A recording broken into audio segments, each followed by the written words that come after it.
Halo rekan pajak, kembali lagi bersama dengan saya Simon Manik, partner dari Halim Santoso dalam sesi bijak atau bicara pajak. Pada kesempatan kali ini, saya akan mengulas ketentuan yang masih berkaitan dengan insentif pajak sebagai bentuk peran pemerintah dalam penanganan pandemi COVID-19 yang ada. Pembahasan kali ini berkenaan dengan dasar hukum PMK 239 tahun 2020 yang terbit tanggal 30 Desember 2020 lalu, di mana pemerintah memutuskan untuk memperpanjang insentif pajak terkait dengan pengadaan barang dan jasa dalam penanganan COVID-19 hingga 31 Desember 2021 dan perpanjangan pemberlakuan fasilitas pajak penghasilan berdasarkan PP 29 tahun 2020 hingga 30 Juni 2021. Akan tetapi, sebelum kita bahas lebih lanjut, mohon bantuan dan dukungan rekan untuk klik like, subscribe, dan share channel kami. Terima kasih sebelumnya atas dukungannya. Secara histori, peraturan PMK 239 tahun 2020 ini secara rinci diatur pertama kali dalam ketentuan PMK 28 tahun 2020 yang kini telah diubah dengan PMK 143 tahun 2020 dan kembali diubah dengan ketentuan PMK 239 tahun 2020 ini. Adapun isi dari PMK 239 tahun 2020 ini mengatur fasilitas pajak yang meliputi pertama, fasilitas pajak akan hal pajak pertambahan nilai atau PPN yang ditanggung oleh pemerintah. Kedua, fasilitas pajak akan hal pajak penghasilan diantaranya pembebasan pemungutan PPh pasal 22 impor, pembebasan pemungutan PPh pasal 22, pembebasan pemotongan PPh pasal 21, dan atas pembebasan pemotongan PPh pasal 23. Lalu berikut adalah pihak-pihak atau subjek yang berhak mendapatkan fasilitas pajak berdasarkan PMK 239 tahun 2020 ini. Pertama, yakni pihak tertentu yang terdiri dari badan instansi pemerintah baik pusat maupun daerah, rumah sakit yang ditunjuk oleh Kementerian Kesehatan, kepala daerah melalui Dinas Kesehatan tingkat 1 atau kepala daerah melalui Dinas Kesehatan tingkat 2 sebagai rumah sakit rujukan, dan pihak lain selain badan instansi pemerintah maupun rumah sakit yang melakukan impor untuk memperoleh BKP, JKP, dan atau pemanfaatan JKP dari luar daerah pabean di dalam daerah pabean dalam rangka penanganan COVID-19. Yang kedua, industri farmasi produksi vaksin dan atau obat atas perolehan bahan baku vaksin dan atau obat untuk penanganan COVID-19. Dan yang terakhir, yang ketiga, wajib pajak yang memperoleh vaksin dan atau obat untuk penanganan COVID-19 dari industri farmasi produksi vaksin dan atau obat yang tentunya diperlukan dalam rangka penanganan pandemi COVID-19. Bila mana berbicara subjek, tentu juga tidak terlepas kaitannya dengan objek. Dan berikut ini macam-macam barang dan jasa yang menjadi objek dari fasilitas pajak ini. Yakni, pertama, berkenaan dengan barang yang meliputi obat-obatan, vaksin dan peralatan pendukung vaksinasi, peralatan laboratorium, peralatan pendeteksi, peralatan pelindung diri, peralatan untuk perawatan pasien, dan atau peralatan pendukung lainnya yang dinyatakan oleh pihak tertentu untuk keperluan penanganan pandemi COVID-19. Adapun peralatan pendukung vaksinasi meliputi paling sedikit syringe, kapas alkohol, APD, termasuk face shield, hazmat, sarung tangan dan masker bedah, cold chain, safety box, dan cairan antiseptik berbahan dasar alkohol. Yang kedua, berkenaan dengan jasa, yakni meliputi jasa konstruksi, jasa konsultasi, teknik dan manajemen, persewaan, dan atau jasa pendukung lainnya. Yang dimaksud dengan jasa pendukung lainnya, yakni merupakan jasa yang dinyatakan oleh pihak tertentu untuk keperluan penanganan pandemi COVID-19, termasuk pelaksanaan vaksinasi. Kini, kita masuk ke dalam pembahasan perlakuan fasilitas pajak terkait PPN. Yakni, yang pertama, impor BKP oleh pihak tertentu tidak dipungut PPN sesuai ketentuan peraturan perundang-undangan yang berlaku. Yang kedua, atas penyerahan BKP dan JKP oleh PKP kepada pihak tertentu, PPN tersebut ditanggung pemerintah. Adapun yang termasuk diantaranya, pertama, penyerahan berupa pemberian cuma-cuma. Kedua, PKP yang wajib membuat faktur pajak atau dokumen tertentu yang kedudukannya dipersamakan dengan faktur pajak dengan memuat keterangan khusus PPN ditanggung pemerintah X PMK nomor 143 tahun 2020. Dan yang ketiga, PKP wajib membuat laporan realisasi PPN ditanggung pemerintah berupa pelaporan SPT masa PPN sesuai dengan ketentuan perundang-undangan. Dan yang ketiga, atas pemanfaatan JKP dari luar daerah pabean di dalam daerah pabean oleh pihak tertentu, PPN tersebut juga ditanggung oleh pemerintah. Adapun ketentuannya, membuat SSP atau cetakan kode billing yang dibubui cap atau keterangan khusus, PPN ditanggung pemerintah X PMK nomor 143 tahun 2020. Lalu juga membuat laporan realisasi PPN ditanggung pemerintah sesuai dengan lampiran A pada PMK ini. Atas impor BKP yang digunakan untuk pemanfaatan JKP dari luar daerah pabean di dalam daerah pabean oleh pihak tertentu, tidak dikenai PPN sepanjang memiliki SKJLN atau surat keterangan pemanfaatan JKP dari luar daerah pabean di dalam daerah pabean sebelum melakukan impor.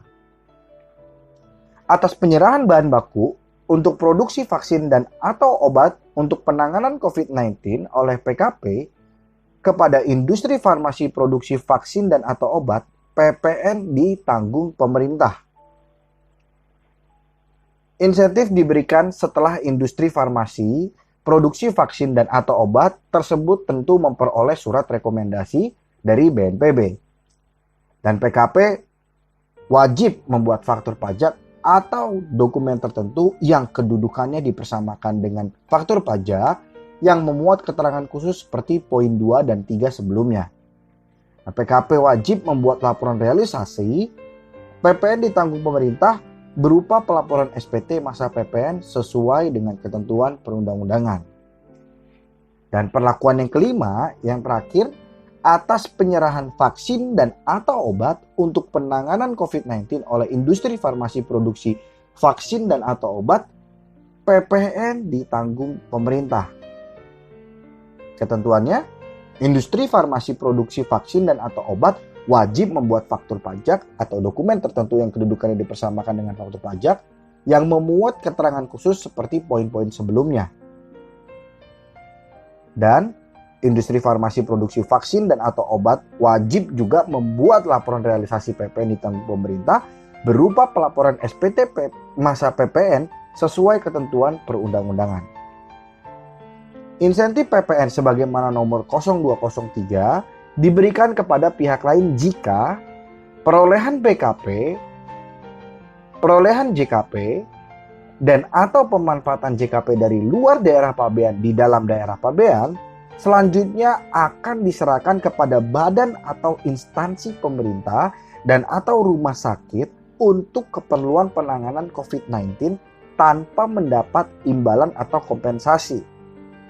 Dan perolehan BKP, perolehan JKP, dan atau pemanfaatan JKP dari luar daerah pabean di dalam daerah pabean tersebut tidak dipergunakan untuk pemakaian sendiri.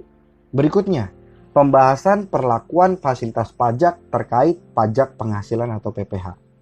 Yang pertama, pajak penghasilan pasal 22 impor. Pihak tertentu yang melakukan impor barang sebagaimana telah saya uraikan sebelumnya berkenaan dengan objek dari PMK ini, dalam rangka penanganan COVID-19 diberikan pembebasan dari pemungutan PPh pasal 22 impor. Dengan ketentuan tentunya, pembebasan dilakukan oleh Ditjen Bea Cukai tanpa surat keterangan bebas atau SKB. Pembebasan bagi pihak tertentu berlaku sejak 1 Januari sampai dengan 31 Desember 2021. Pihak tertentu sebagaimana dimaksud di atas harus menyampaikan laporan realisasi pembebasan PPh Pasal 22 impor seperti lampiran dalam PMK ini. Dan tentu yang terakhir, di mana laporan tersebut harus disampaikan melalui laman www.pajak.go.id paling lambat tanggal 20 bulan berikutnya untuk setiap masa pajak. Yang kedua, atas pemungutan PPh Pasal 22. Pihak tertentu yang melakukan pembelian barang, sebagaimana telah saya uraikan sebelumnya yang berkenaan dengan objek pajak dari PMK ini juga, dan industri farmasi, produksi vaksin dan atau obat yang melakukan pembelian bahan baku untuk memproduksi vaksin dan atau obat dalam penanganan COVID-19 diberikan pembebasan dari pemungutan PPh Pasal 22 dengan ketentuan. Pembebasan diberikan melalui surat keterangan bebas atau SKB. Pembebasan bagi industri farmasi, produksi vaksin dan atau obat diberikan setelah memperoleh surat rekomendasi dari Kementerian Kesehatan. Pembebasan bagi pihak tertentu dan industri farmasi, produksi vaksin dan atau obat berlaku sejak SKB terbit sampai dengan 31 Desember 2021. Industri farmasi, produksi vaksin atau obat dan pihak tertentu tentu harus menyampaikan laporan realisasi pembebasan PPh Pasal 22 sesuai dengan lampiran PMK ini. Dan laporan disampaikan melalui laman khusus DJP paling lambat tanggal 20 bulan berikutnya untuk setiap masa pajak. Pengajuan SKB dapat diajukan kepada Kepala KPP dengan mengisi formulir seperti contoh lampiran PMK ini oleh pihak tertentu, pihak ketiga, atau industri farmasi produksi vaksin dan atau obat melalui saluran tertentu dari DJP online. Ketiga, atas pemotongan pajak penghasilan Pasal 21. Wajib pajak orang pribadi dalam negeri yang menerima atau memperoleh imbalan dari pihak tertentu sehubungan dengan penyerahan jasa yang dibutuhkan dalam rangka penanganan pandemi COVID-19 selain penghasilan atas jasa yang telah dipotong PPh Pasal 4 ayat 2 diberikan pembebasan dari pemotongan PPh Pasal 21 dengan ketentuan pembebasan diberikan tanpa surat keterangan bebas atau SKB. Pihak tertentu pun harus membuat bukti pemotongan PPh Pasal 21 sehubungan dengan pembayaran imbalan kepada wajib pajak orang pribadi dalam negeri. Dan pihak tertentu harus menyampaikan laporan realisasi dari pembebasan pemotongan PPh Pasal 21 dengan mengikuti sesuai dengan lampiran PMK ini. Dan tentu laporan tersebut disampaikan melalui laman khusus DJP paling lambat tanggal 20 bulan berikutnya untuk setiap masa pajak. Perlakuan fasilitas pajak ini mulai berlaku untuk masa pajak Januari 2021 sampai dengan Desember 2021. Dan keempat, pajak penghasilan Pasal 23.